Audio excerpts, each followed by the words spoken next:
مرابحة وبيع الأمانات معنى حويه سيد علماء أي لهدان وبيع السلعة بثمنها الأول مع ربح معلوم متفق عليه بين المتعاقدين قبا ألاب سو قدنيا ألابتي مركو إيبينيو وحو كلا شيغيا لفها فائدة حورانيا مثلا كاميرادن waxay ugu joogtaa aniga $1 waxaana kaasiniya $100 marka biic amaana ka mid tahay waa in la sheegaa lafaha iyo faa'iidada kala sheegaa بيع نوعاسه أو مرابحة نوعاسه والله ما قيبود من هذه مرابحة عادية من هذه مرابحة الأمر بالشراء أو تطبيق استعمالها مرابحة عادية وامحي تكان كي ألابتها هي أول باء بركة هي كاميرا لها هي محلها لا يراشك هي فأدرسها إيه بكيشكا سكرتها هي كلا شغلة هي فائدة مرتز كل الله فوهنا $60 فائدة $60 marka marabaha caadi awal bandhig wuxuu ka baayay mushahid shiray alaabta uu iibinay laakiin waxa uu soo kordhay in la kala saaro lafihi iyo faa'iidadii midna waxa weeye ciidan wax iibinaysa waxan kama shaqaysato laakiin qofkan wax iibsanaya dalbay oo yiri alaabta soo iibso iga iibi faa'iido ku saaraya وطبنجيد كل شغيستان مربحة نوعاس أصل ما لها ها إمام الشافعي رحمه الله تعالى في كتاب الأم وحذية هاي هدب إذا أرى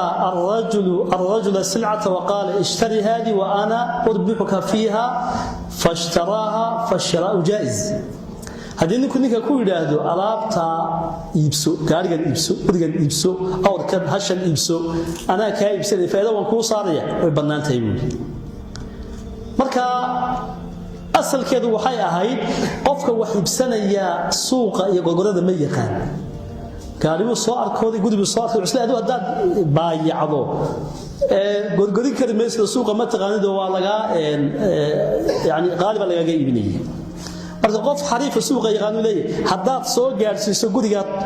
$50,000 waxaan ku balaqaad inaan shaqo ku saaro isagoo duu iibsado 67 baa la oranayay asalku saasay ahay oo qofka kan lacagta haysta wuxuu ka baqayso haduu toos beeca u galo in qiimo qaali laga siiyo laakiin imika xilligan casriga ah sheekh Saamin Hamoud oo culimada macahad kamid ah ba markii bangiyada ribawiga ah lagu dawaqay oo bangiga ribawiga lacag cad buu ku siinaya wuxuu ka doonaya lacagtii iyo faa'iido dheeraad oo riba ah tabana wuxuu yiri meenu ka wareegno oo muraabaxadan kutubta dhigayso isticmaal oo maxay ah meeshii qofka lacag cadaan la siin lahaa alaab laga iibiyo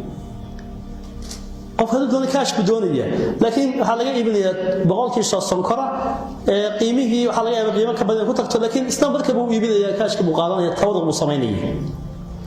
ama ma hay uu baahay gudiga isaga badagay laakiin kaash ma wada haysto وهذا كوجاتو مركا wuxuu sameeyaa inuu bangigu gado ka iibiyo isna bangiga haftooyin iyo qayb u siiyo marka murabaxada noocaas ah beecun bay kamid tahay hadii shuruudeeda la ilaaliyana way banaanta shuruudeeda marka maxaa kamid waxa kamida xilliga hore ee alaabta lagu wada hadlayo ama uu dalbay qof wax iibsanaya waa in heshiis dhab la gelin وبلانقاد هشيس لما قلي كرو معني هدو راهدو غوريغا هبل ليهي بنغيغي وحدان كايبسن iyo waan kaaibay ana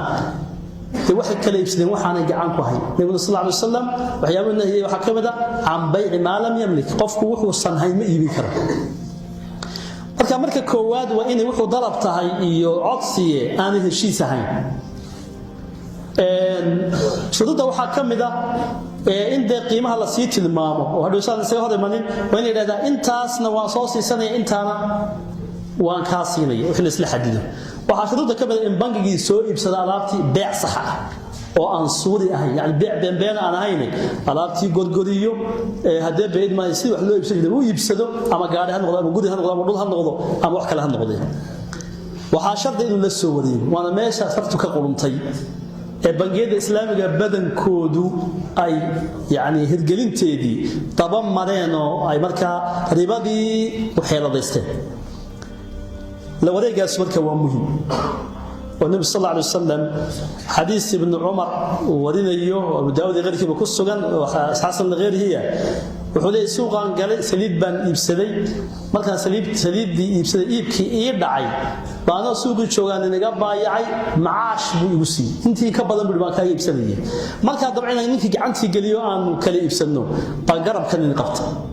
ninkii baan eegay wasiir musaabit tabna wuxuu leeyahay hayeeli نهى رسول الله صلى الله عليه وسلم أن تباع السلع حيث تبتاع حتى يحوزها التجار إلى رحالهم النبي صلى الله عليه وسلم وادي إلا يعني يبيع بدعة ماشي اللي هو يبسدي إلا أي كان عصته بديه هو ذي وقاطع تمام على دوام حديث هذا تمام إنها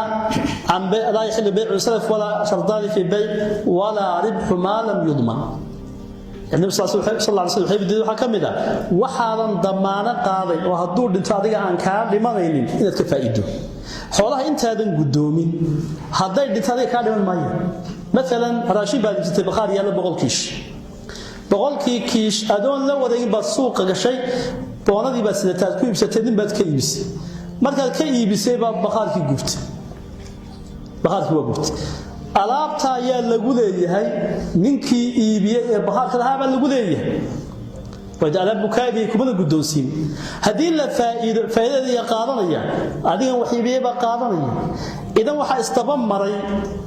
qofkii faa'iideyna waa qof cidii magdhowga iyo dhibaatadu gaadisna waa qof kale nabi sallallahu alayhi wasallam waxaadan adigu damaana qaadeen oo magdhowgeeda aadan bixinaynin kaba faa'iido karsid buu meesha marka bangiyada islaamiga ahi inta badan ay ku dhaceen qodobkan maxay sameynayaan bangiyada qaarkood qofkii waxa rasiid baa loo qoray waxa bakhaarkii waa kaas ka qaado bakhaarkii bangigu intuu ka iibsado ka soo wareegi lahaa baa rasiidkii loo dhibay ka qaada la oranayay bangiyada qaarkood lacagtii bay u shubayaan macmiilkii waxa uu shubayaan koonkiisi uu kala baxaya alaab iibsan maayo iskala tagayay ama bakhaarkiiba boona lagu dhibay boonada bakhaarka alaab ka qaadan maayo xoranaya ay lacagta ii celi aniga oo wax ka gooso waxaad u dhaca boqolkii kiish hadii mesela laga siiyay $3,000 macmiilku wuxuu tagayaa bakhaarkii wuxuu oranaya aniga 2,900 isii boqolka kiishna meesha ha ku yaalaan anna kaashka ii dadaji halka maxaa dhacay waxa dhacay qofkan marka bangigu ka iibiyay boqolka kiish wuxuu ka siiyay $3,000 oo la fihiya iyo $300 faa'iido way misa 3,300 baa ku qoran oo deyn ah muxuu xaqiiqo ahaan u qaatay 2,900 buu qaatay idan maxaa isku beegtoon 3,300 lagu leeyahay iyo 2,900 kaasho uu qaatay marka halka maxaa ka dhacay ribadii baa ka dhacday ribadii sharcigu ka tilmaamay oo ahayd qofka waxa la amaahiyay in la eeg baa laga doonayay haduu lacag yahay ama raashin yahay wixii la halmaan shuruudda waxa kamida inaan alaabtii dib looga iibin bakhaarkii waa ciinadii sheekhu tilmaamay oo macnaheedu yahay bangiga alaabtii uu iibi raashinkii uu soo gudoomo gaari uu soo saaray macmiilkii uu keenay macmiilka alaabtii uu dib u qaado bakhaarkii ka iibi iyaduna ma banciina la yiraahdaa khaasatan hadii kala badan tahay lacagtu isku mid tahay oo intii laga siiyay ka siiyay baasi badan ma leh laakiin hadii lacagta uu dib ugu iibinaya ka yartay tii lagu soo iibsaday isla qisada hadaynu sheegaynay waa dhacso maxay ah isna kaashir buu qaatay isna maxaa ku qoran deyn fara badan baa ku qoran muraabaxadu markaan soo xooriyo iyada iyo ribada waxa u dhaxeeya dun yar oo khafiifa u dhaxaysa hadii dunta lagu ciyaaro oo aan sharciga lagu ilaalin waxay markiiba u dhacaysaa ribadii waxay ahayd in bangigu lacag cadaan bixiyo lacag ka faa'iido murabaxaduna waa maxay in bangigu alaab ka iibiyo lacag ka faa'iido haddii alaabtii gudoonkeedii dab u mari weydo oo beecisu caadi ah loo mari waayo oo la xeeladaysto waxay noqonaysaa qofku lacag qaatay lacagna lagu qoray lacagti ka badan ribadii bay noqonaysaa